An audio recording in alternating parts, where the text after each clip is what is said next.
நம்ம என்னென்ன விதைகள்லாம் நட போகிறோம் சொல்லிட்டு பார்ப்போம்.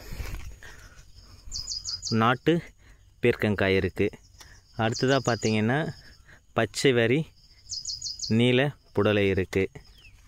அடுத்தது பார்டர் அவரை இருக்குது.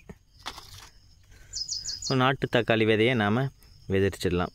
ஸோ ஒவ்வொன்றுத்துக்கும் பார்த்தீங்கன்னா அதனுடைய சீசனும் கீழே கொடுத்துருக்காங்க. இந்த ஜூலை டு டிசம்பர் அந்த சீசனில் நடலாம். இதுவும் ஜூலை டு டிசம்பர். ஸோ எல்லாமே அந்த ஜூலை டு டிசம்பர் இருக்கிறதுனால இந்த சீசனில் நாம் இப்போ இதை நட போகிறோம்.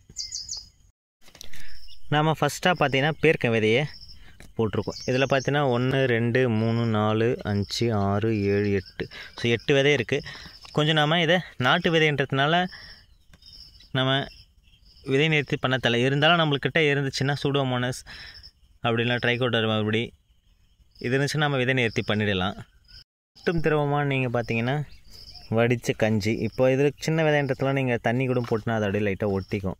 அது இருந்தாலே போதும்.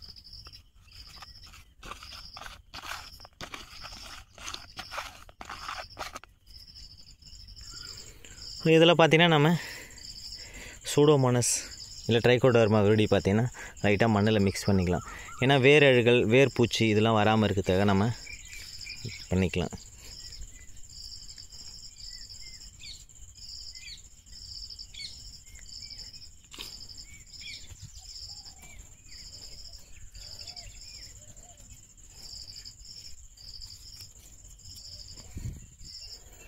நாம் விதைகளை நடலாம். இப்போ நம்ம இயற்கைக்கு ஒரு நன்றியை தெரிவிச்சுட்டு இது நல்லா வளரணும் அப்படின்னு சொல்லிட்டு சும்மா பிரார்த்திக்குவோம். ஓகே.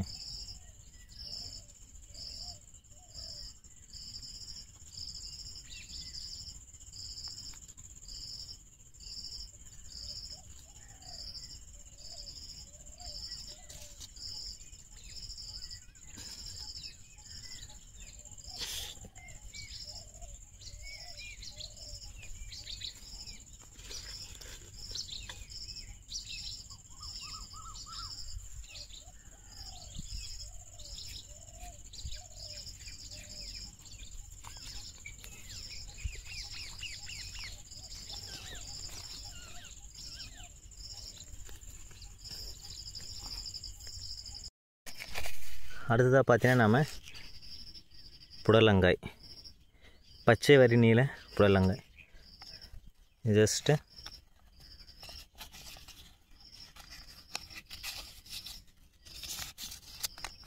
டிப் பண்ணிக்கும். ஸோ மண்ணில் பார்த்தீங்கன்னா இது பொய் மண்ணுன்னு சொல்லுவாங்க. ஸோ இதில் நிறைய செல்கள்லாம் இருக்கும். விதையை பார்த்தீங்கன்னா அப்படியே அரிச்சிரும்.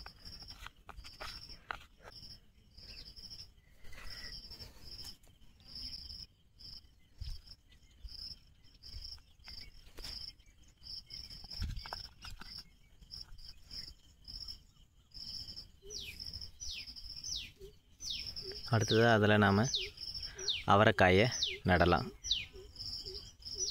பட்டர் அவரை தான் நாம் நட போகிறோம்.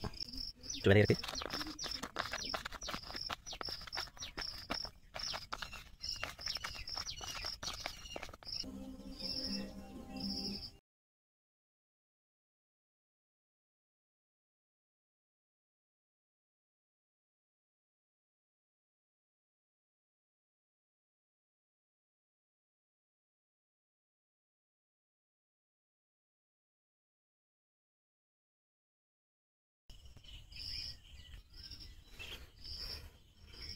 ஸோ வழக்கம் போல் இதில் நாம் பண்ணிடலாம்.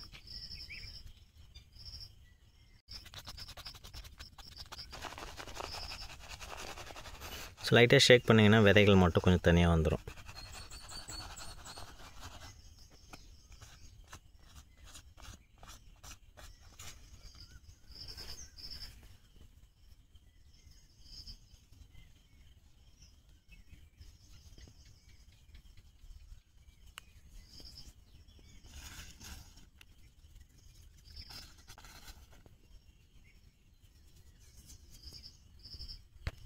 விதைகள் கொஞ்சம் சின்னதாக இருந்ததுனால நம்ம மண் மேலே அப்படியே தூவிடலாம்.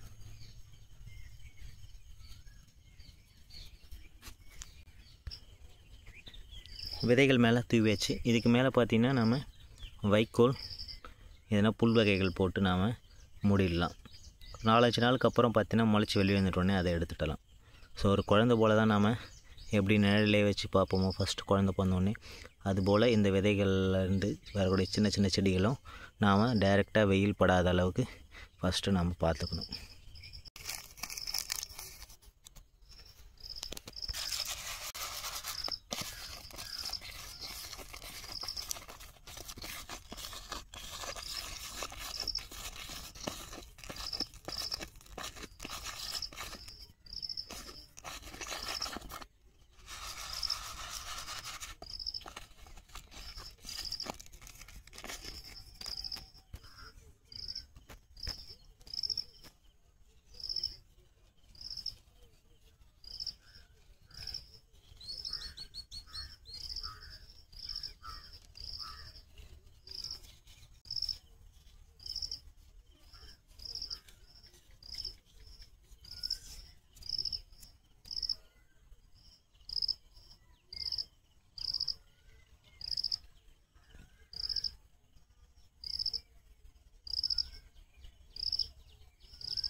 தண்டுக்கீரை தான் நினைக்கிறேன், பெருசு பெருசாக இருக்குது. இதனுடைய விதைகள் ரொம்ப சின்ன சின்னதாக இருக்கிறதுனால நம்ம தூவும் பொழுது பார்த்திங்கன்னா ஒரே இடத்துல விழுந்துடும். அதனால் மணல் அல்லது ரொம்ப தூளான மண் இருந்துச்சுன்னா நீங்கள் அந்த இருக்கிற மண்ணே கூட சரி லைட்டாக சின்னதாக தூள் பண்ணிவிட்டு லைட்டாக மிக்ஸ் பண்ணியிருக்கேன். இன்னும் நல்லா சின்ன சின்ன துகள்களாக இருந்தால் ரொம்ப ஈஸியாக இருக்கும்.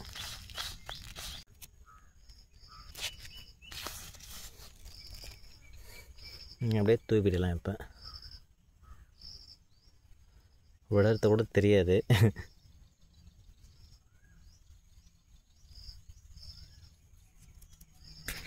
சின்னதாக களை வெட்டி இருந்தால் நீங்கள் கொத்திக்கலாம். அப்படி இல்லைனா மணலை கூட நீங்கள் அப்படியே மேலே தூவி விட்டுடலாம்.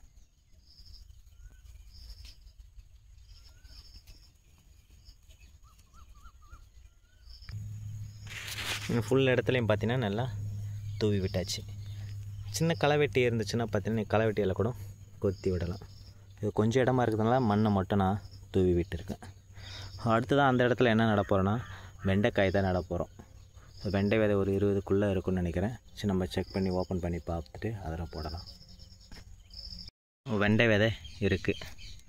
நம்ம இந்த நீட்டுக்கும் விட அதிகமாகவே தேவைப்படும். இதில் ஒரு 7லேருந்து 10க்குள்ளே நடலாம். ஸோ மீதி இருக்கிற விடையை வேறு இடத்துல நம்ம நட பார்க்கலாம்.